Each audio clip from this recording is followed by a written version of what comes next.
All right, welcome back. Welcome back. Let's see who's back. Let's see who's back. All right, if everybody can get their cameras on.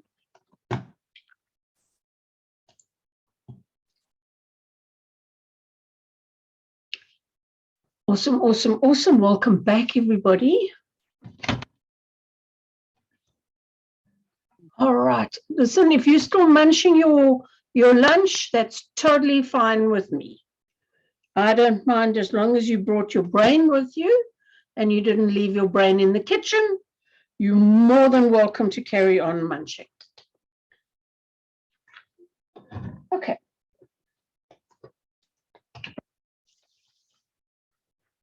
So those of you who've got printed manuals, please can you open your manual to page 29 and page 21 at the same time. Dion has mentioned to you that at the end of this training, there is an assessment. It is an online assessment.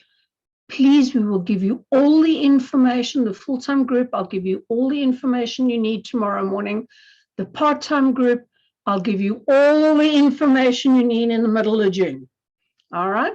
So please, no stressing now, not worth it, rather just focus on what you're doing. But in a multiple choice question paper, it is very easy to ask a question that could be similar. So I want you to notice, please, that on page 21, it talks about presuppositions of NLP. Okay, so what is a presupposition? A presupposition is what we as coaches assume to be true. It's the platform of truth that we work from. So the presuppositions of NLP, those are the ones that Dion went through with you yesterday. All right. I'm going to take you through some presuppositions of language, which is what is on page 29. So if in the exam you get a question about presuppositions, make double sure which presuppositions you're asked for. Because you could have the presuppositions of one and some of the answers of the other. Okay, so just make sure what the question is. All right, so let's have a look at presuppositions. Now, a presupposition, as I said, is a platform of truth and common understanding that we all work from. Now, in language, whether it's English, Afrikaans, Sotho, German, Dutch, Chinese, we all work from a similar understanding. Mouse, clothes peg. I'm so sorry, why are you so excited? Sorry, my hound dog has just arrived as if he's been chased. Christmas bauble. These are nouns. And our mutual understanding of a noun is that it exists. In some form, it exists. Love, joy, happiness, peace. We can't touch them, but they're still nouns. And we have a fairly mutual understanding of what they are. They exist. The next one is a really good one for you to use and to be aware of when you're listening to a client, when you're listening to your friends, when you're listening to your family. If your friends, family, friends, clients, whoever it is, are using language like, I have to, I should, I must, I can, I can't. Those are rules that they're living in their life. I have to leave the party by 9. I can't possibly wear that dress, it's too short. Those shorts are way too tight. These are rules. And the thing about these rules, 99 times out of 100, They are rules that have been programmed into us since we were kids. Good girls don't do this. Big boys don't cry.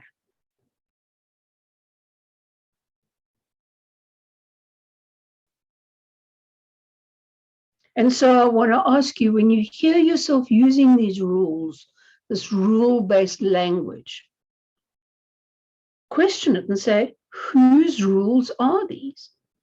I grew up in a time in the 60s when you never, ever wore bright pink and bright orange together. Only sluts did that. And so in the 90s, when it was the in thing to wear pink and orange together, it was a problem for me because I've been told that good girls don't wear that. And so I had to unlearn it. So what are the things that the rules you have in your life?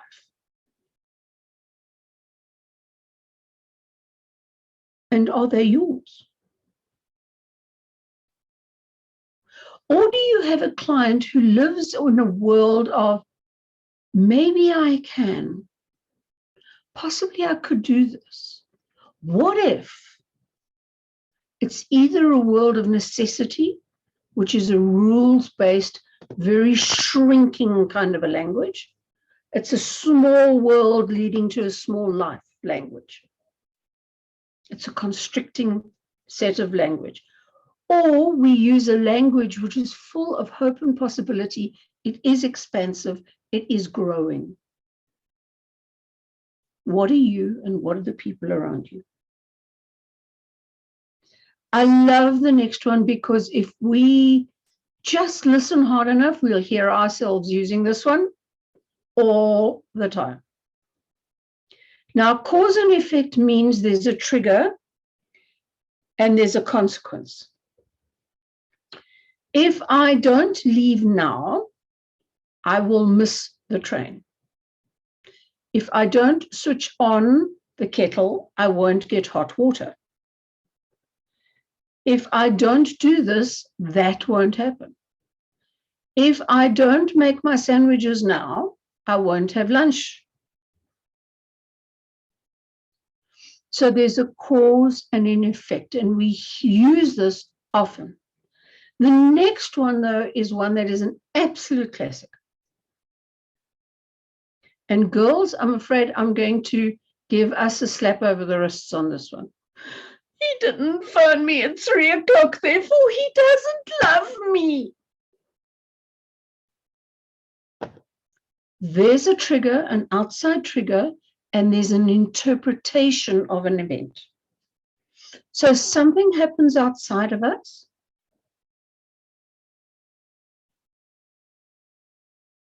And we interpret it in terms of what? In terms of our part. Oh, my Lord. Sorry, guys. I've just been to a painting event and I've noticed that my hands are now full of paint. And so we make an interpretation of this outside event based on our part of knowledge. Somebody says something to you, but based on your part of knowledge, you interpret it differently. And then there's miscommunication. And I know Dion spent quite a bit of time understanding that yesterday. The next one is, so the next one is awareness. And remember, I don't know, has Dion touched on the word VACOG? Okay. This is an acronym that in NLP you need to get to grips with.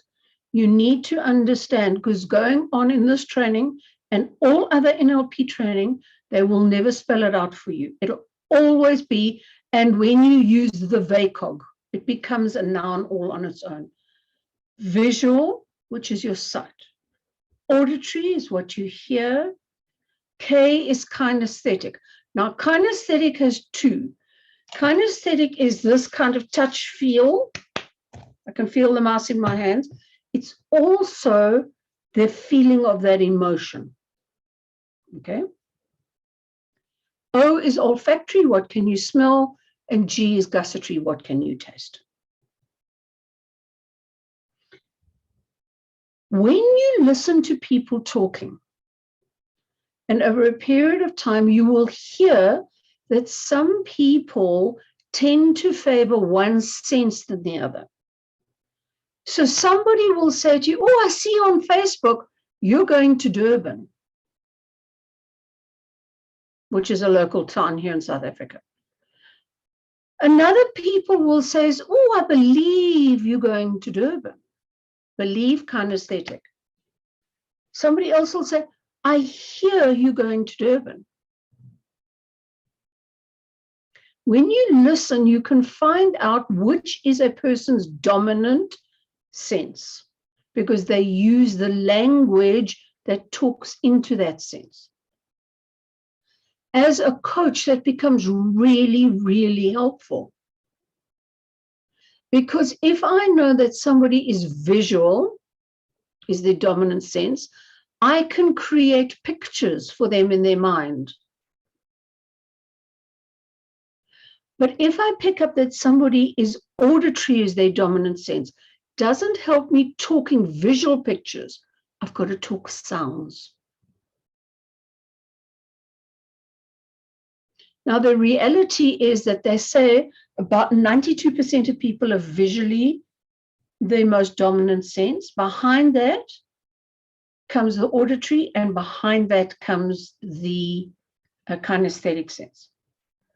But you'll see that we'll do a lot of closed exercises in this training. And that's talking to the visually dominant people. Because the language that we will use is we're asking you to visualize and see stuff, because the majority of people are visually stimulated. The next one is time.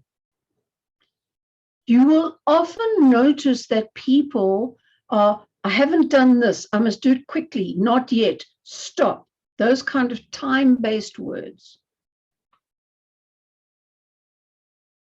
Again, helpful, because if you understand what language your client is using and you start using a similar based language, you're going to build connection much quicker. And I'll deal with that just now. Adverbs and adjectives. An adverb tells you more about a verb. An adjective tells you more about a noun. This mouse is pink, it is heavy, it is made of plastic. All adjectives that describe the mouse. He ran fast, jumped high, swam quickly. All adverbs that describe the verb.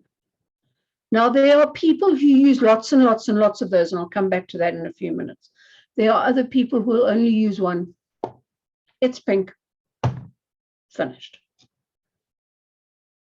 Another person will say to you, oh, she was wearing the most amazing red dress. It was short-sleeved, had 10 buttons, it had black piping on the collar, it was knee length, and they go into a lot of detail.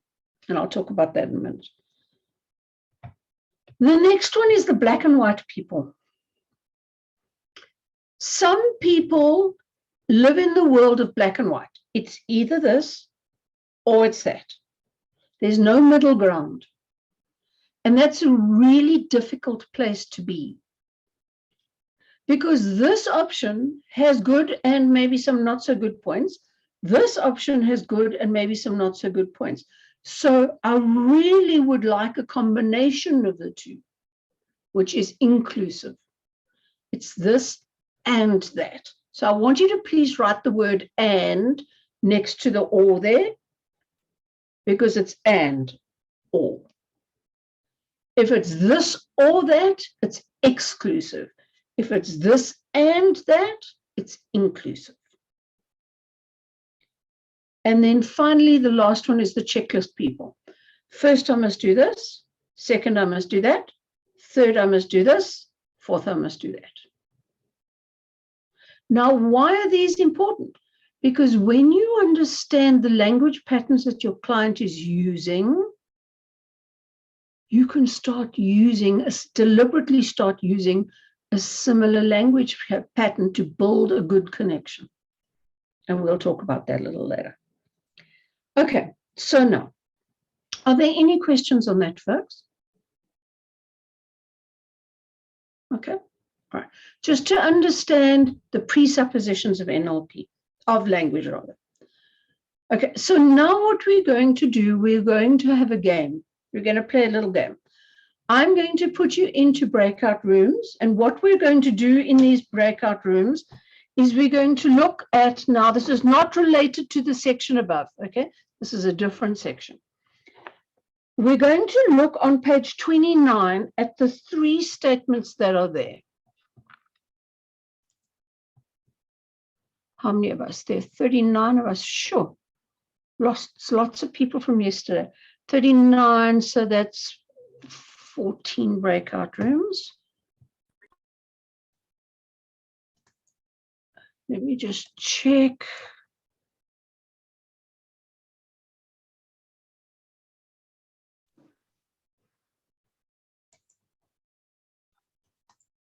Sorry, just give me a second, folks.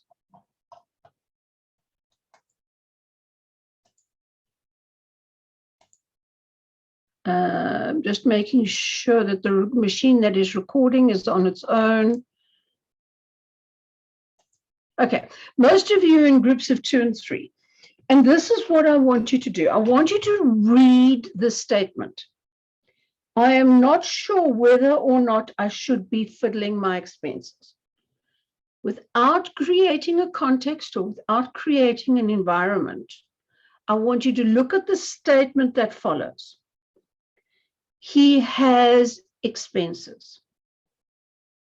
And in your group, decide whether that is true, in other words, it's a presupposition, or whether it's an assumption. Okay? If you are hitting into a whole discussion about it, I want you to understand whether it's true or not. Okay? So you're going to read the sentence. You're then going to look at the statement and you're going to decide whether it's a presupposition. In other words, it's true, in which case you're going to put a P. If it's an assumption, you're then going to write an A. Okay. Any questions about that exercise? Please don't take long with each of them. I'm literally going to give you 10 minutes to do this exercise. Okay. And then one person from each group will come back and tell us what you decided it was, and we'll go through it together. All right. 10 minutes time. I'll bring you back at 1:20. Sorry, Leslie. Just click the blue button, please, to join the breakout room. Sorry, Leslie, have you 3 questions or just the first one? Do them all. Do them all. Okay.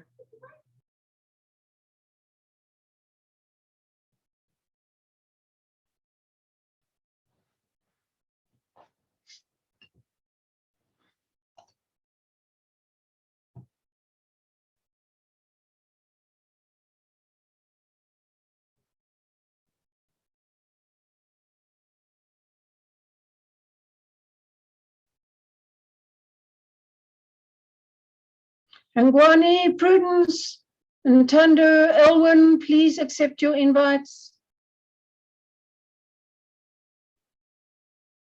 Elwin, Ntando, please accept your invites.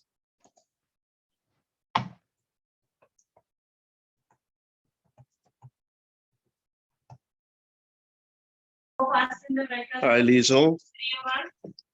Yeah. I don't know how to do it from my phone. Okay, you should have had a message that comes up. Okay, so what I want you to do, Elwin, is I'm going to send you 2 meeting invites. Don't accept the first one, only accept the second one, all right? Okay. Just give me a second.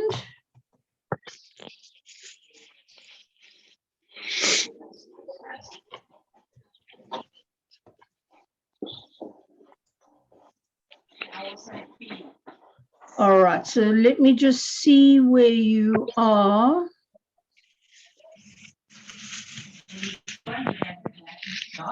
Okay, Elwin, there's your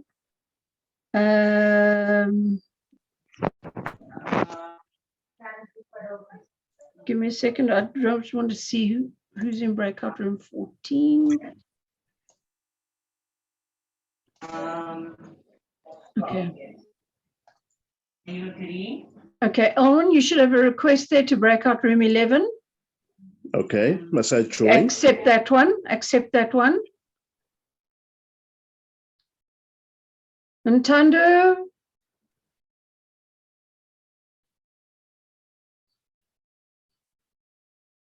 Sinclair. How are you? I'm fine. Sorry, I lost connection there. So No problem. I'm going to put you into breakout room 3, okay? all right, okay, thanks. Just accept your invitation.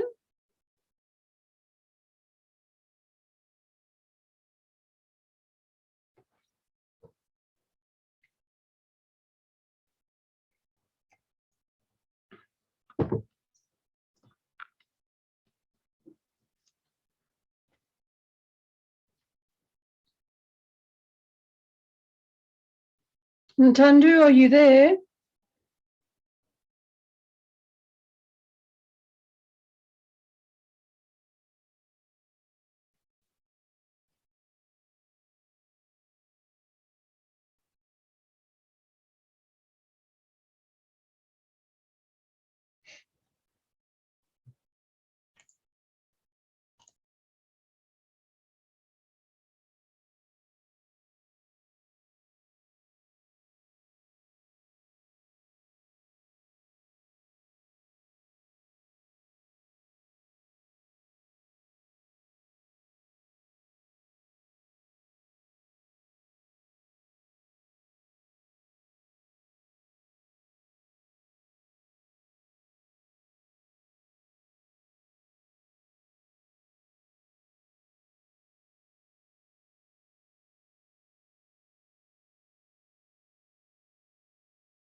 Can we move on to D? His promotion depends on his. Hey, Kilewile, we are back. We are back in the main group. We are left. We lost two less answer. It's fine. Oh, okay. Figure them out. Okay, all right. I'm Welcome feeling- back, everybody. As you come back from the breakout rooms, please, if you can just check that you are muted.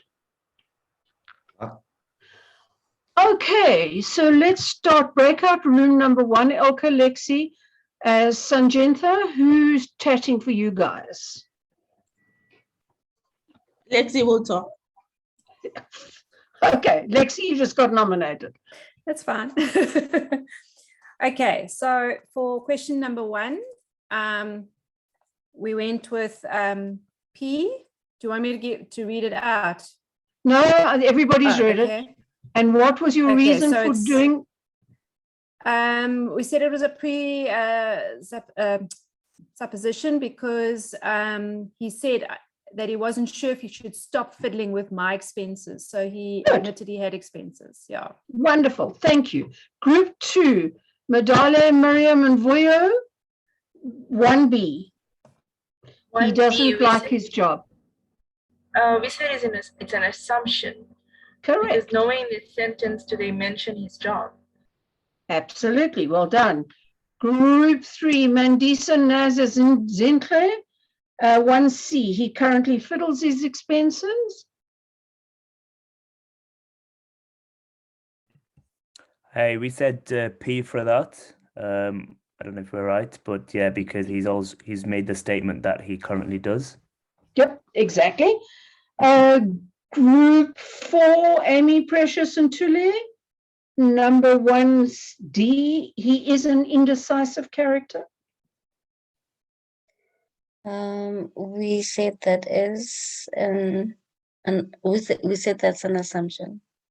Correct. Just because you can't make your mind up in this particular instance doesn't mean to say you're an indecisive character. So well done.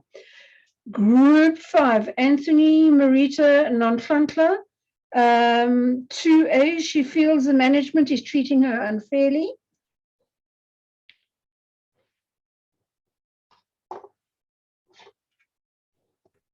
Noni, do you have the answers there? Sorry, I can't actually remember what Yeah. we were. It's okay, I'm going to answer. We said A as an assumption because nowhere on that sentence does it mention the management. Exactly. Well done. Number 7, Group 7, Haley, Jerusa, and Simbashi. So for that's question 2B, we answered for she wants to be accepted by her colleagues. We put that was an assumption. Correct. Correct. Okay. Group 8, Kelly Lindy, Mary, 2C.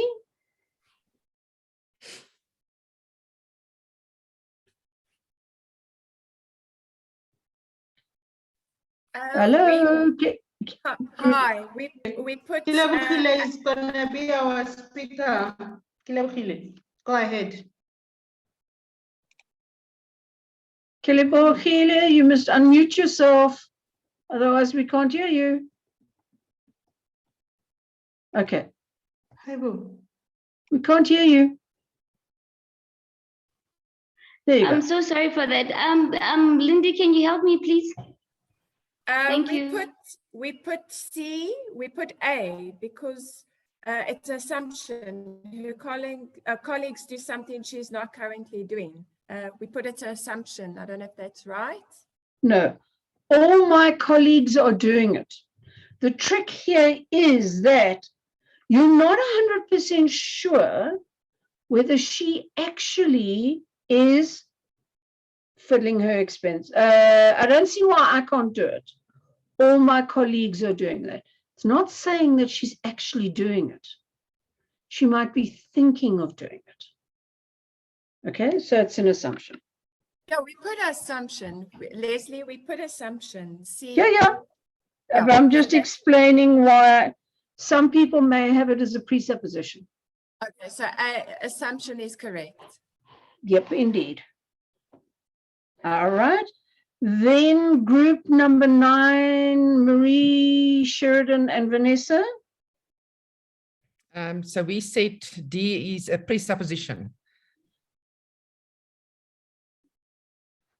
Not really, because you don't know whether she's doing it. Exactly the same reason as above. You don't know whether she's already doing it or whether she's not doing it and possibly wanting to.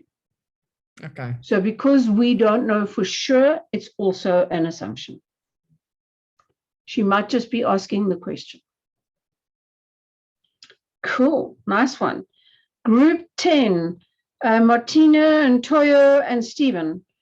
Toyiso and Stephen. 3A.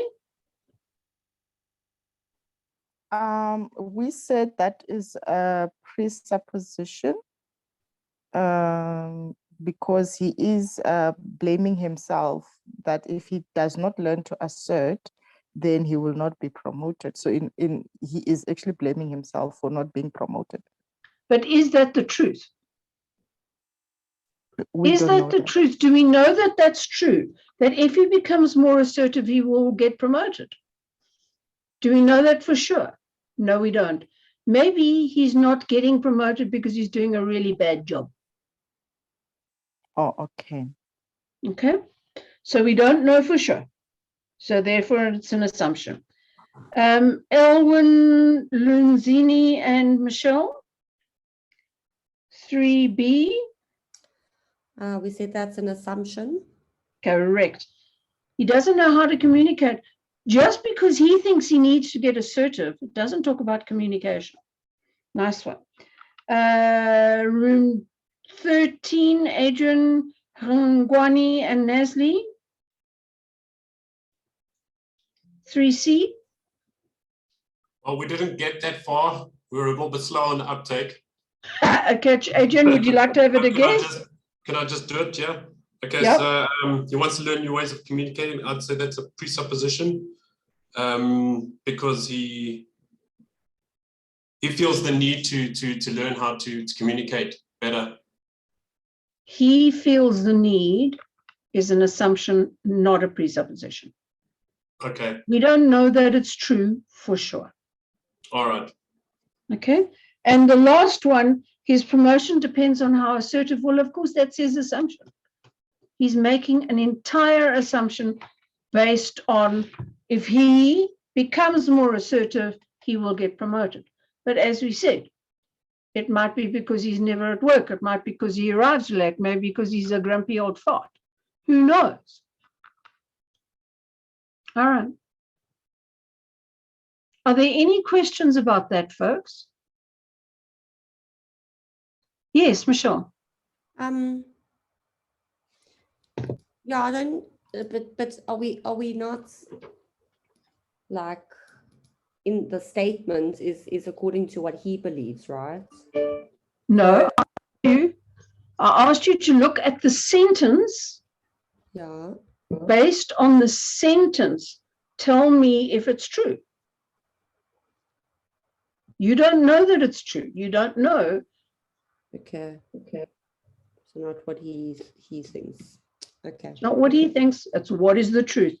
Remember, a presupposition is an undeniable truth. There's no ways it can be anything other than true. So the minute you start negotiating, know that you are in the territory of assumption. Because if you all agree that it's true, then the chances are that it's true. Cool. All right. Let's turn over the page. We're going to have another little game. This one is now from the other perspective. We still are working on the language. This whole section is to do with language. NLP, neuro, Dion did most of that yesterday. Linguistic is language. We're doing that today. And the patterns will start from tomorrow. The patterns and the programming issues start tomorrow. Okay, so let's have a look at this one. This one, there is a sentence. And based on the sentence, you're going to tell me what the presuppositions are. Okay, so what is the undeniable truth in that sentence? So let's start with the first one. The evil that men do lives after them. Okay, that's the sentence. So based on that sentence and that sentence alone, we know they are men.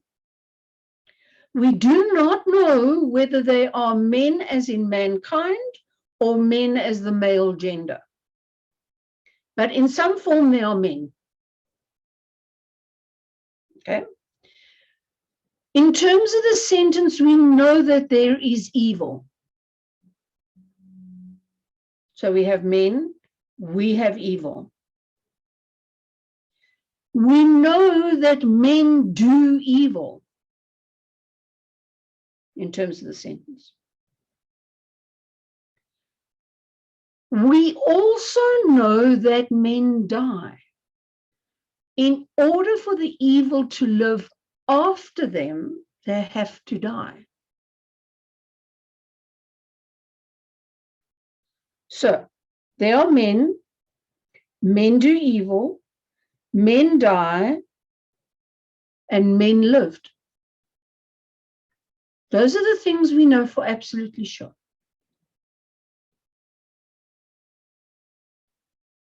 Okay. I'm going to send you into the breakout room to do these. So let me just do the next one with you. I will have to throw him out.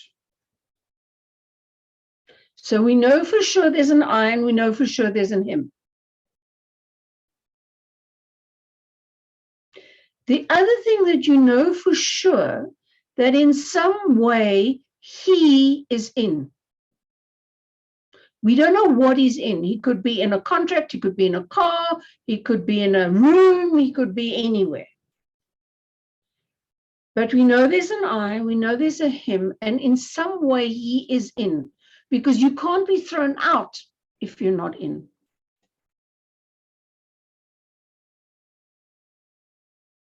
Does that make sense? Okay, so there are 3, 4, 5 to 9. Okay, I'm going to put you back into the same breakout rooms, and I'm going to give you another 10 minutes. All right, please don't, again, please don't create a whole environment and whole context around this statement. Based on that statement, what do you know 100% for sure? All right, are there any questions? Again, we're going to ask for a spokesperson. So I would like a different spokesperson out of each room, please. Okay, any questions on what I'm asking you to do? All right, there you go.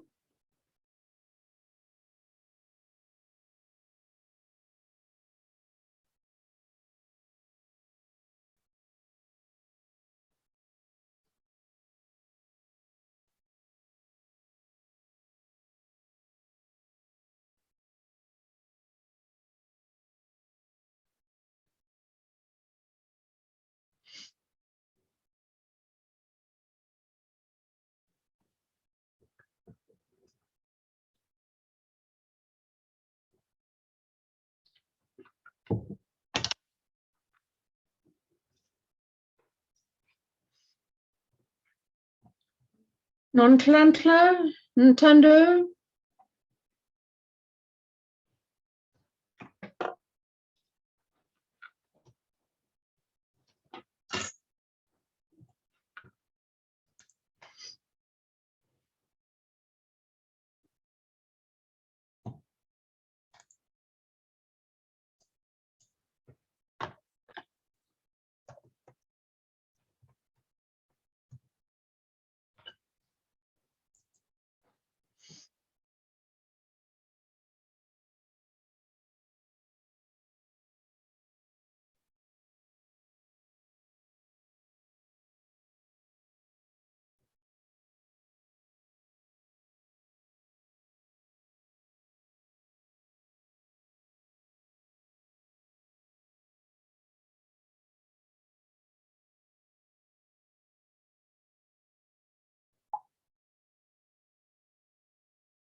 Hey, Stephen, are you guys back?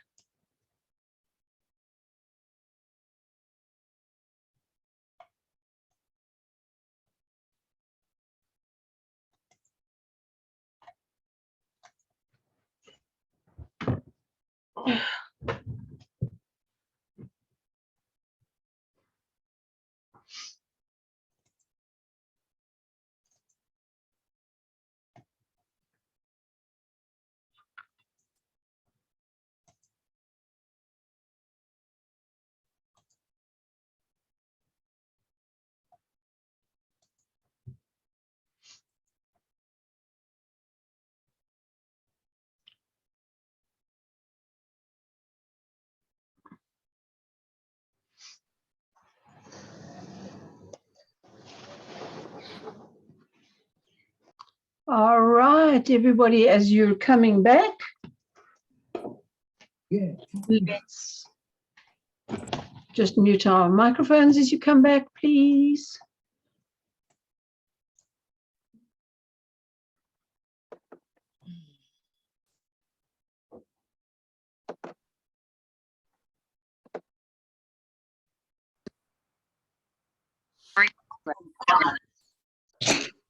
All right, if you can mute yourselves as you come back, please. All right, good.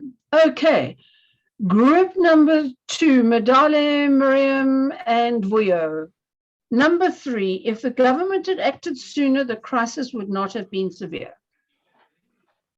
There's a government. Yep. And there's a crisis. Good.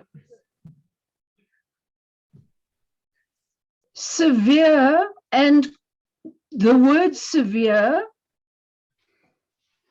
is personal. Yes. I rate severe differently to what you rated. You also don't know that the government had already acted. You could be standing saying the government have not yet acted. If they'd already acted, the crisis wouldn't be so severe. The government might have already acted, and you can still say, if they had acted sooner, it wouldn't have been so severe. So you don't know whether the government has acted. Good job. Yeah. Thank you. All right, room 4, Amy, Precious, and Tule. The attitude of the staff is a great advert for our management staff. So we said staff and great advert are the truths. No. Staff, yes. In order for there to be a management style, there's got to be management. So you've got staff and management. There is no advert. There's no advert in a piece of paper. Advert is a pure concept that says it talks well about. So the only thing you know for sure is that there's a staff and they are management. Next one, Catherine, Nita, and Prudence, number 5. Nobody noticed the elephant in the room. We know that there are people of some kind in the room. Yeah. Because they're saying nobody, so there is someone. Correct. There's a room. Yep. And the elephant being something in there. Awesome. So you don't know whether the elephant is in fact a big gray thing with flappy ears, or it's a tiny little ornament, or it's a picture, or it's the proverbial unspoken thing in the room. You don't know what that elephant is, but in some way, there's an elephant in that room. Nice one.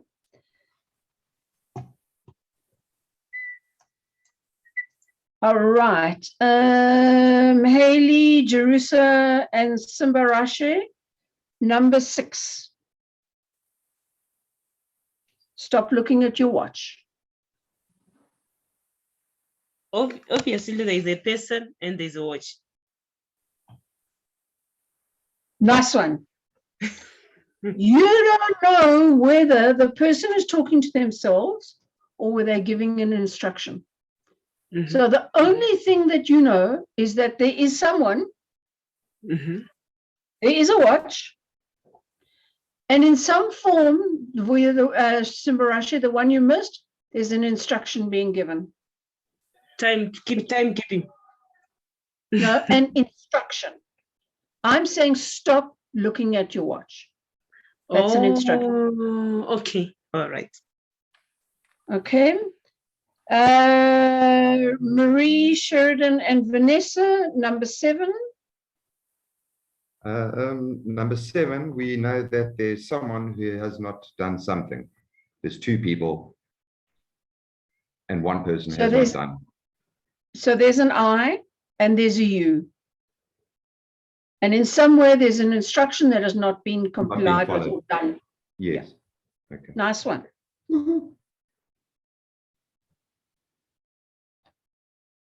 Was there somebody who had a question? Okay, next group in number 11, Elwin, Lunzini, and Michelle. Number 8.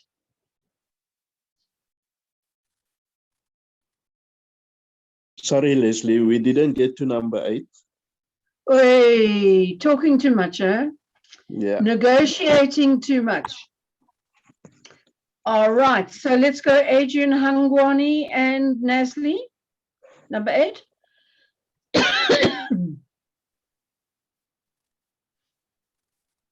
Okay, so it's obviously it says either she cooks dinner or I will. So there's 3 people. I'm guessing. 3. It says either she cooks dinner or because I'm feeling like this person is telling someone else either she cooks. No, there's 2. Sorry. Wait. I'm so confused at this one. Yep. So obviously dinner wasn't cooked. It wasn't Yet. done. Yeah, it wasn't. The dinner wasn't cooked as yet, and they were still deciding like who is going to cook. Unless if she doesn't do it, then obviously I will have to do it. Exactly. So you could be talking to yourself, well, either she's going to cook dinner or I will. Yeah. Okay. So you don't know, you know there's a she and you know there's an I, and you know that in terms of the statement, dinner will be cooked. Yeah. But it wasn't cooked. So either one of them here to do it. Exactly. All right. And then the last one, first the floods came and then the locusts. There are only 3 things that you know there for sure. Number 1, you know that there were floods, you know there were locusts, and you know that there was a sequence. It's all you know.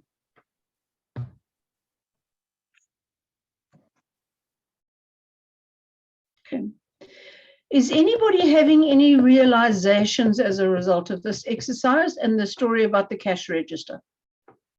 When you put that all together, is there anything that you're realizing?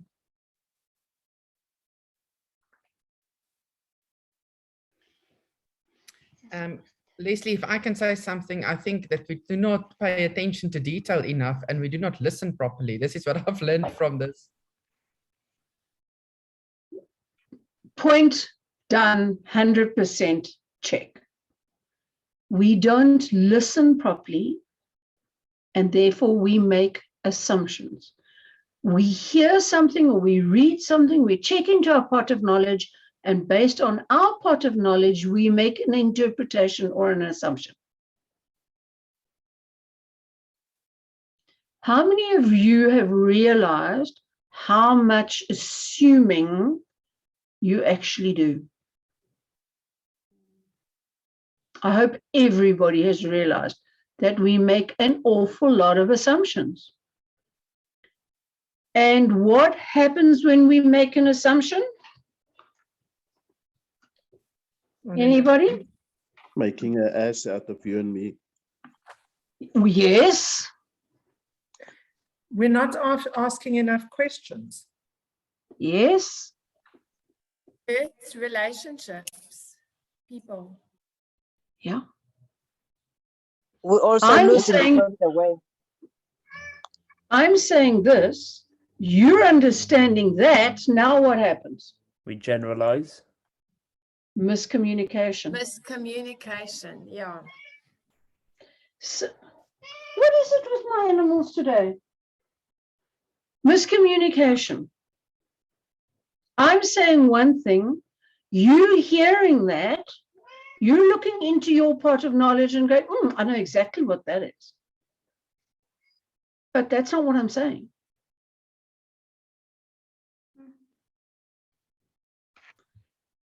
Can I see in the chat, please? In fact, rather just do it by show of hands. How many of you have ever been to a function or a place or a movie, or you've heard somebody say something, and then you're talking to somebody else about it, and you say, but that's not what I heard. That's not what I understood. That's not the conversation I listened to. Yeah. Yeah. Because what happens is you both listening to this, let's say it's a conversation. You're both listening to the same conversation. But because of your pot of knowledge, you put an different interpretation onto that conversation. My husband and I used to do it all the time. We'd go to a dinner party, and we, as you do in the car on the way home, yeah, and it was so interesting, Did you hear what she said? No, but that's not what she said. But that's exactly what she said. And so what you have to realize, there is no such thing as reality. Leslie, we can't hear you. You can't hear me. I couldn't, unless it's on my side only. I couldn't. Can you guys hear me? Can I just give a thumbs up? Because we can hear you. Okay, good. So if you and I are hearing the same thing differently, what is real? Where does reality sit? Because your reality and my reality are different. And yet we go and we have these slinging match conversations with the people that we love the most about whose definition of reality is right. They're both right. Because you and I witnessed the same event. We've interpreted it, me in terms of my pot of knowledge and you in terms of yours. And now we're fighting about whose pot of knowledge is right.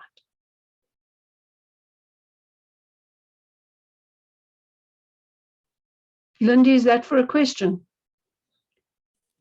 Yes, Leslie, but if that's the case, how does one sort out conflict then? Because both think they're right and both interpret the same situation their way, but how do you sort out a problem? Let's agree to disagree. And what about, because I've got a situation like that with somebody that I love dearly, not my husband, but a family member. And they've said, well, we don't agree, therefore we're not going to walk together anymore. And they've cut me out their life because something happened, they interpreted it their way based on the reality according to what they experienced. But based on what happened, I interpreted it different based on real things that they don't even hear or see that they did. But I experienced that. And due to not agreeing, we can't walk together. So, but they've forgiven Lindy, me, I've forgiven them. So how do you ever reconcile? but well, the only thing that I'm saying to you is check and see what level of judgment you guys are each carrying. If you prioritize unconditional love over judgment, you will resolve this. But if you guys are each sticking firm to your version of the truth, because they're both right, you should be able to work it out. So everyone would need to, which I've done that, I've said, you know, hundreds of times, please forgive me for anything we've done wrong, and we forgive you for anything you've done wrong. But there's no reconciliation because I don't see stuff their way, but I've let it go. Yeah. So clearly you haven't let it go, but clearly the other person is also not letting it go. How do you In so much, you can't. If they don't want to, you can't. You can't force somebody to do something they don't want to do. Understand, you will only do something if it is serving your personal greater good. So if they're choosing not to reconcile with you, it's serving something in their greater good. And either you're going to get hooked up in it, or you literally are going to let it go and just leave it be and not raise it again and not discuss it until they're ready to. Let healing take place in their hearts as well as your own. You can't force anybody else to do anything, guys. You really, really, really can't. Nonhlanhla, your hand is up. Is that because you have a question?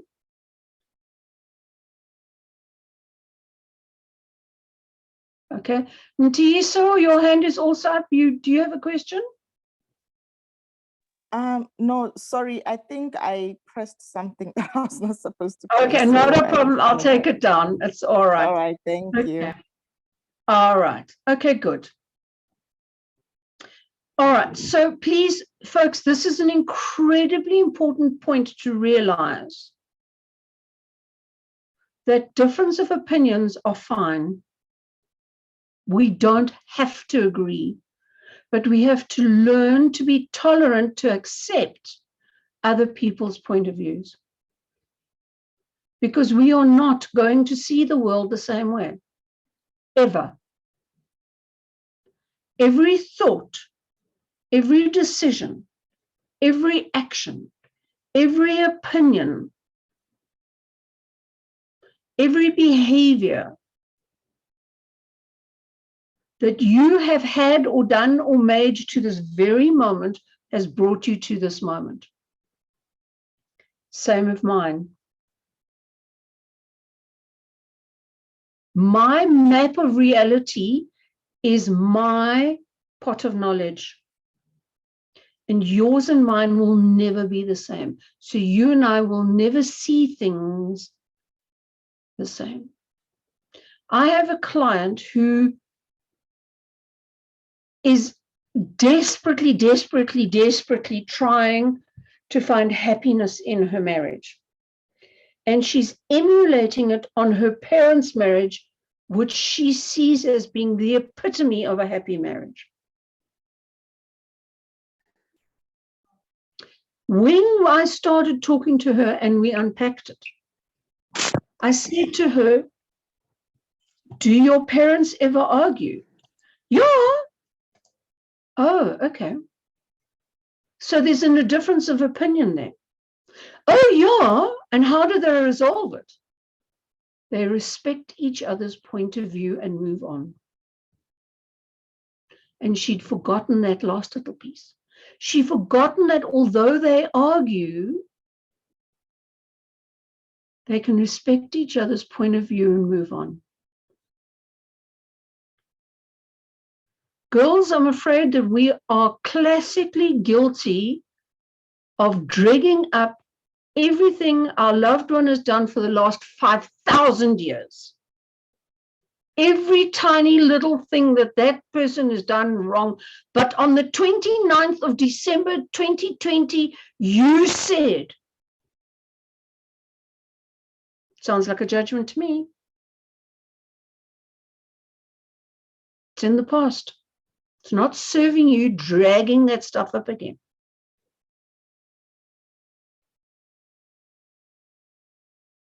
Cool. All right. Any questions around that, folks? And hey, listen, and there are some men that do exactly that. So guys, don't think you guys get away with that scot-free. Because there are some of you that do it exactly. Just that there are a lot more women that do it. Mary, you have a hand up. Yes, I'm actually listening to what you are saying, but we're not supposed to use that word. What I want to, let me rephrase my question. Here is a scenario. This person is actually happening now, and so here's the scenario. This person has been experiencing the abuse and the torture in the family for the past 6 years. So all of a sudden, she busted and just leave the kids and everything there.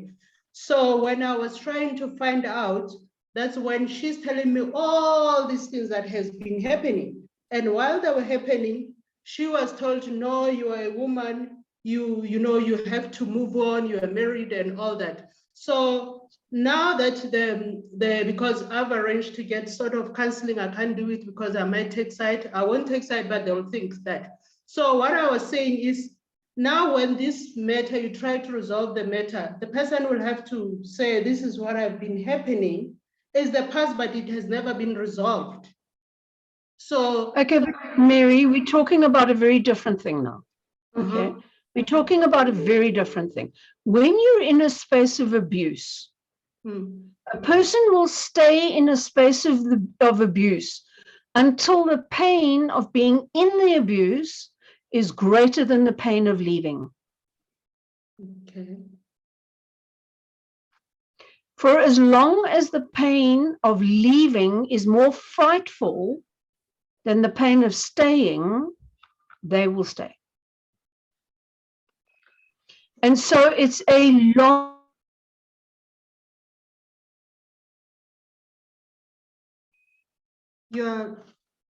We can't hear you.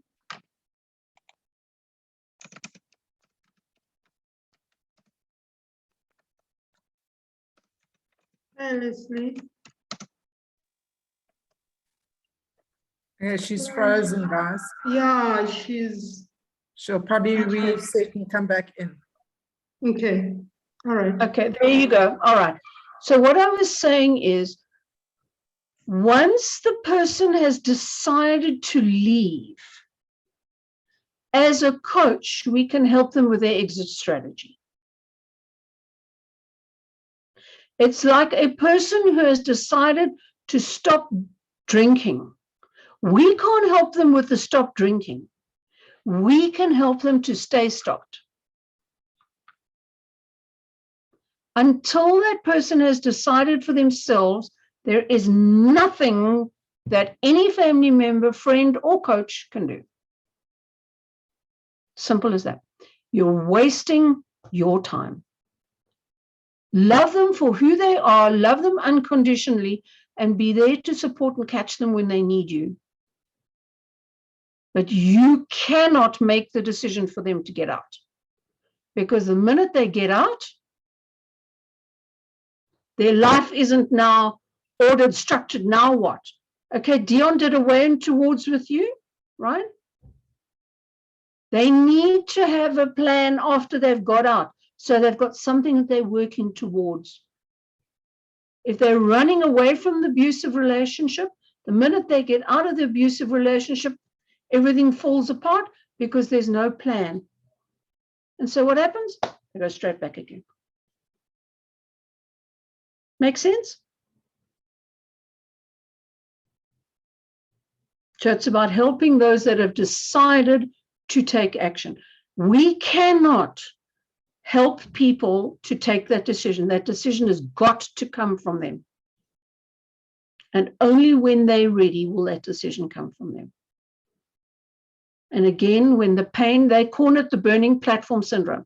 So if you think about an oil rig in the North Sea, okay, now the reality is that that sea is so cold that you will survive for less than 2 minutes in that sea. But if that oil rig catches a light, you've got a choice. Either you stay on the oil rig and you burn, or you take a chance that maybe you can jump into the sea and find a boat. You will only jump when the threat of burning is more likely than the threat of surviving in the sea. It's exactly the same. Okay, thanks, Mary. Are there any questions on that, folks? All right. I really want to just push on 2 more small things I want to teach you and then to end at past. Is everybody okay with that? Okay, cool. I want to talk to you about something that is not in the manual, but is absolutely critical for you to understand, okay? Well, put it this way, it is in the manual right at the back, but it's important for you to understand it early in this journey so that you can get to grips with it. I'm going to tell you 2 quick stories. 2 stories that's talking about the same thing. So my friend Renata and I decided we'd go down and visit a mutual friend of ours who lives in Howard. Well, that was the bad decision because it was actually right at the time when those floods happened in KZN. Yeah, we were there right then. That rain. Fortunately, we were safe. Anyway, we left on the Thursday morning and we drove down in her car. She arrived at my house. We packed her car and we then got busy. We got on the road. We drove down here. We went out past the highway. We got on the highway all the way through Alberton, that way around. And we drove down and we eventually got onto the N3 in Durban. And we were driving for about an hour, maybe an hour and a half. And we decided to stop for a loo break. And we had something hot to drink. She had coffee and I had hot chocolate. It was raining already. So yeah, it wasn't so great. But anyway, we carried on. And so eventually 2 hours later, we stopped for another loo break. Who by now is getting to the point? Will you please get to the point of the story? Okay. Then there's the other version, which goes, yeah, so Renata and I went down to visit our friend in Howick just recently. It was about the time of the rains. We had a really great day. We spent 4 or 5 days there, and then we came back. Who's saying, give me more information, please, give me more, tell me more, tell me more, tell me more? Okay. 2 different stories. 2 different stories, 1 event. The first one, I gave you a lot of tiny little pieces of information, okay? All kind of irrelevant details. That is what we call a small chunker. People who add lots of color and flair to their story are what we call small chunkers, small little parcels of information. On the other side, that's what we're calling you in the chat.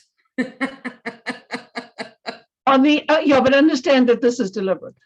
On the other side of this coin, so here, oops. Come on, there you go. Thank you. Here is the small chunker.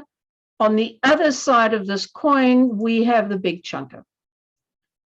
High level, high synopsis, quick story, done. Somewhere in the middle of this,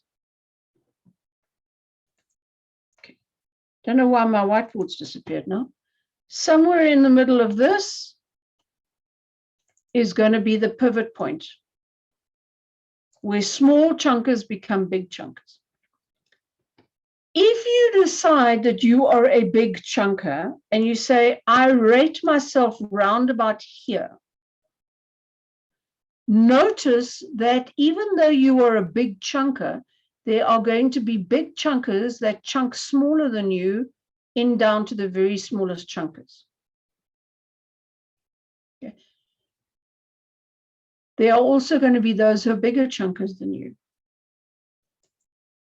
If you decide that you are a small chunker and you rate yourself kind of there, understand that there are going to be people who chunk into smaller details than you, and there are going to be people who chunk into bigger details than you. The issue is, though, that no matter where you are, you can always get to the other side for a while and then bounce back. If you're a small chunker, you get to the other side and you bounce back. So, think about the loved ones in your life. Are they small chunkers or big chunkers? And then think about, what are you? Are you a small chunker or are you a big chunker?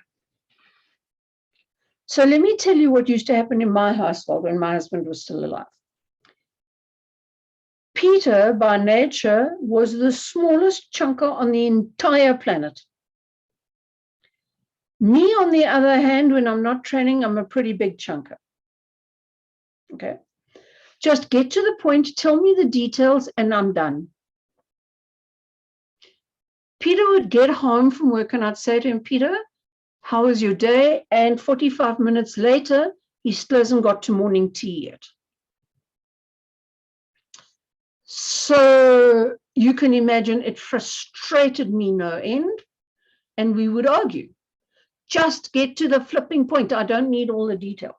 He needed to express the detail. I didn't need to hear it.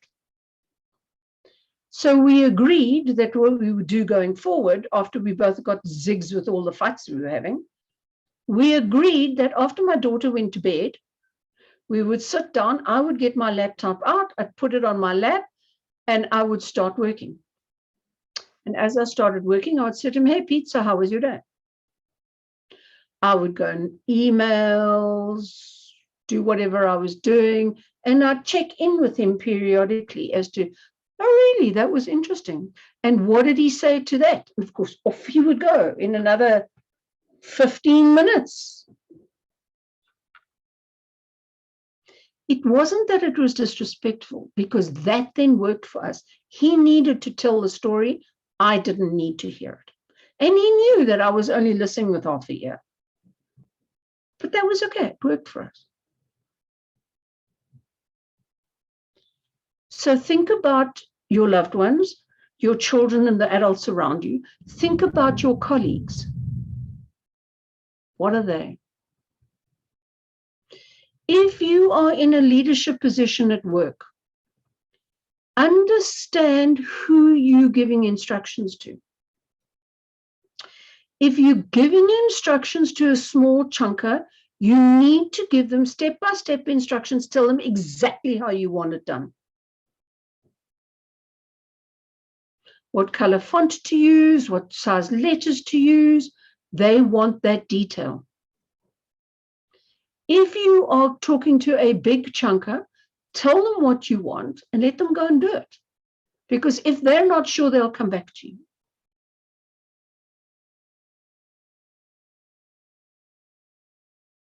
Be very careful not to be a small chunker trying to give a small chunking conversation instruction to a big chunker, because you're going to lose them.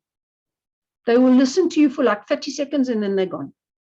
They might be doing this and say, yeah, I got it, but they're gone.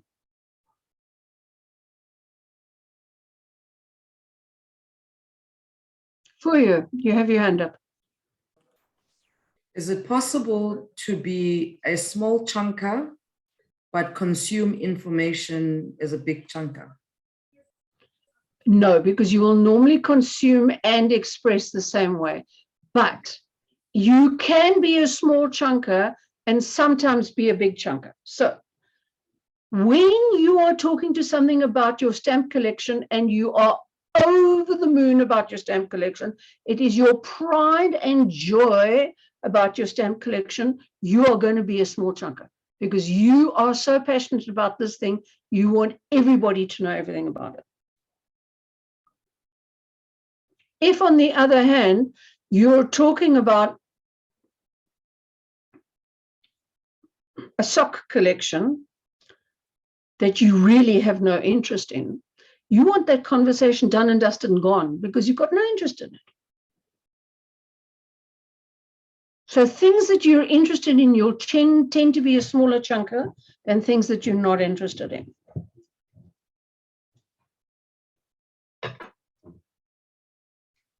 But I, by nature, am a big chunker. But as a trainer, I need to make sure that I'm a smaller chunker because otherwise I won't give you half of the information. D, on the other hand, by nature is a small chunk. Does that make sense? Okay. Somebody else had their hand up and now they pulled it down again. Who was that? Sangeeta, you have a hand up now? Okay, so I want to know, like for me in general, I'm a big chunker. But I find if I'm talking to my sister, then I become a small chunker. Is that better be about anything? What is your sister? So she's also a bit of both.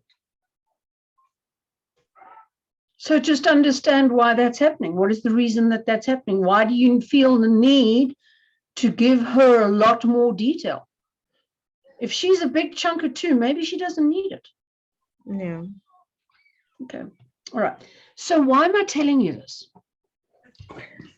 Because as a coach, it is your responsibility to manage the coaching session. Okay. Your client has got 50 minutes with you. And in that 50 minutes, you've got work to do. You cannot charge a client for sitting chatting to them for 50 minutes. You need to make a change of some kind for that client in that 50 minutes. Okay. Now, a change can be as simple as an aha moment, or it can be big change. So if you are a big chunker and your client is a small chunker, you're going to talk way past each other. So as a client, as a coach, you've got to chunk down closer, not like your client, closer to your client, so that you can lead them to be a bigger chunker. If you are both big chunkers, the reality of the situation is you're not going to, in the meta model phase and in the questioning phase of your session with your client, you're not going to get deep enough to find the real issue. And you probably are going to start coaching the symptom. If you are a small chunker and your client is a small chunker, heaven help the two of you. Because the two of you will waffle on about the color yellow for an hour and a half. And you'll get no work done. So as the coach, you have to set the standard. There are many clients that come through my door who are small chunkers. Many clients. And early on, I have to have a conversation with them. I know that you want to give me all the detail. But we only have 50 minutes together. Please only give me what is relevant to what we're discussing. Let me give you an example. If a lady comes in and says, you know what, Leslie, I need help. Every time my daughter goes to go and swim in my little blow-up swimming pool, she gets sunburned. If I start talking to her about how many rings does it have, what color is the blow-up swimming pool, what is the pattern on the bottom, what color is her swimming costume, irrelevant questions. They're good questions, but they're irrelevant to the situation, right? Because I'm not getting information from her that I can use to move the conversation forward. Do you put the swimming pool under a tree or under an umbrella? Is she wearing one of these neck to elbow to knee bathing costumes? Do you put sunscreen on? Do you put a hat on? All questions that is going to move my understanding of the situation forward so that I can help my client. So small chunkers, beware of getting into the detail. Big chunkers, beware of not getting into the detail.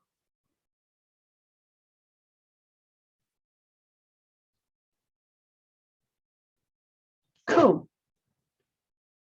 Mandisa, does that mean you have a question? You good. All right. Does anybody have any questions on this?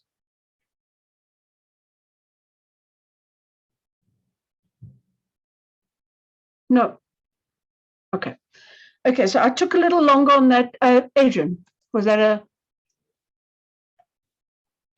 There was just one thing I wanted to ask. I don't know if you mentioned, and I might have switched off. Sorry. Just like you were saying, if you're both the same, so if one's a small chunker and you're a small chunker, do you adapt in yourself to be a bigger chunker as the coach? Was that what you would do? Yeah. So let me just go back to my whiteboard. Okay, so here's the whiteboard. What you want to do is you want to make sure that your conversation sits around about the middle. So you don't want to be too big and you don't want to be too small. So if your client is sitting here, you have to try and encourage your client towards the middle. If you're sitting there, you have to encourage your client towards the middle. You have to move towards the middle. Does that make sense? You have to find your own middle ground. Because if you find that your conversation is going round and round and round in circles, and you're not moving the conversation forward, it's because you're asking the wrong questions. It could be because you're diving too deep into something that is not actually relevant to the situation.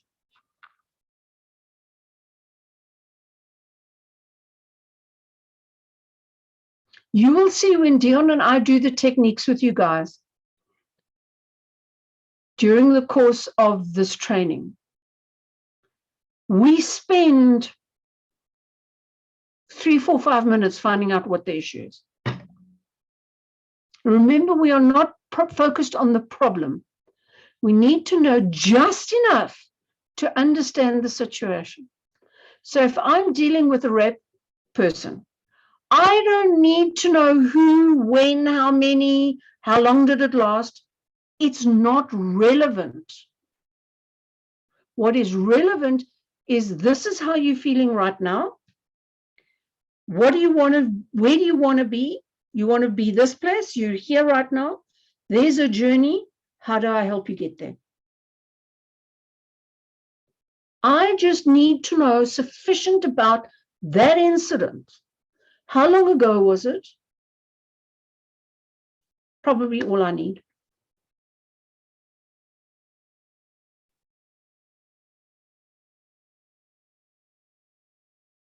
Sangeeta, sorry. Would you ask if the person has been to counseling before coming to you? Well, the how long ago was it will give me that information. Okay. Because if it happened 5 years ago, whether they went to counseling at the time or not is now not going to be relevant 5 years later. Okay. Okay. Are there any other questions on this one, folks? Okay. So please understand, it is critical that you understand this thing about chunking. Because Dion and I, if you are a small chunker and you're going down a rabbit hole and a detour of notes, we will stop you and bring you back to the conversation. Okay, and we will show you how to do that. Dion taught you break stats and pattern interrupts. Use them. But if you have a client that is not getting the message, just have an open and honest conversation with them. Listen, you know, I've got 50 minutes. Let's focus on what is important. The client knows what's important. They know which details are important for you to know. All right. Are there any questions on the homework? You've got 2 pieces of homework tonight. One, you've got your homework on the meta model to complete pages 24, 25, and 26, I think it is. All right. What I suggest you do is get all of the statements, and then on the right-hand side, what is the question that you would ask to find out more information? So find the deletions, distortions, generalizations. You can use, I'm not sure exactly how Dion gave you the instruction. Stephen, what did Dion tell you to do? So he said that we must fill in the examples. Just think of examples that we can come up with, and then come up with possible responses to those examples, and then we'll discuss it tomorrow. Yeah. So you can go and find an advert, not an advert, an article online or in a magazine, in a newspaper. You can just Google any article online, or you can go and listen to a soapy tonight, and you'll hear them as you go through. Okay. It's about identifying them. And then on the right-hand side, what is the question that you would ask to find out more about the deletion, the distortion, and the generalization? That's homework number 1. Homework number 2 is your values exercise on page 36. We will do that first thing tomorrow morning. Okay, so please make sure that you have that in play. Please, when I do this with my clients, I make them find 50. So it's easy enough for you to come up with a list of things that are important to you that are as long as this book, as long as this columns, all right? Only the left-hand side column. Don't worry about the other 4. We'll do those tomorrow. If you've got some colored pens or pencils, please bring with you tomorrow. If you don't, that's fine. Don't go out and buy. So when you're thinking about the things that are important to you, take a look on page 54, please.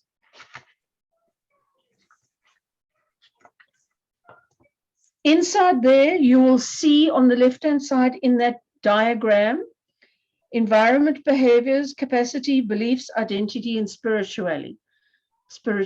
You can look in all of those areas. Okay. You can look in your relationships with other people. If you want to talk about people, I would prefer you to comment people by name. Susan, Peter, Michael, Tabu, whatever it is. Don't do my brothers, my sisters, my parents, okay? Because you have a different value attached to each one of them, but please no more than 5 people, okay? You can't have a whole list of people. That's going to show you absolutely nothing. So no more than 5 people, and then look in your environment, your work environment, your social environment, your sport. What are the things that you do? What about things that you think?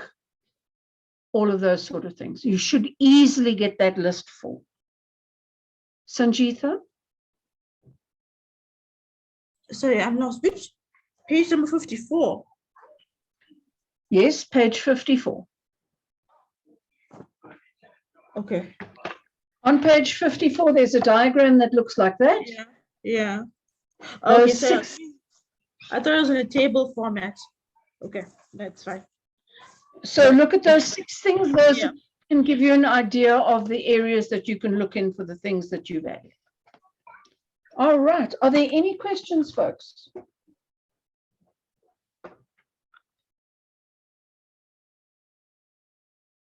No. All right. To those of you that are mothers, go and have an amazing Mother's Day.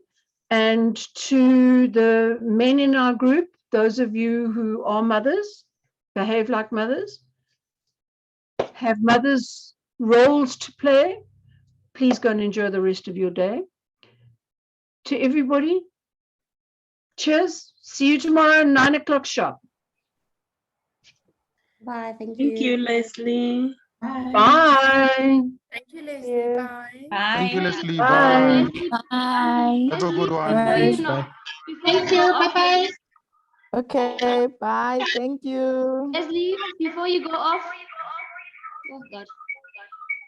Okay. Hello, Leslie. Yeah. Before you go off, I have a quick question just to ask you. Okay, Kelly Bonnie, wait. You have 2 devices and they are echoing one to the other.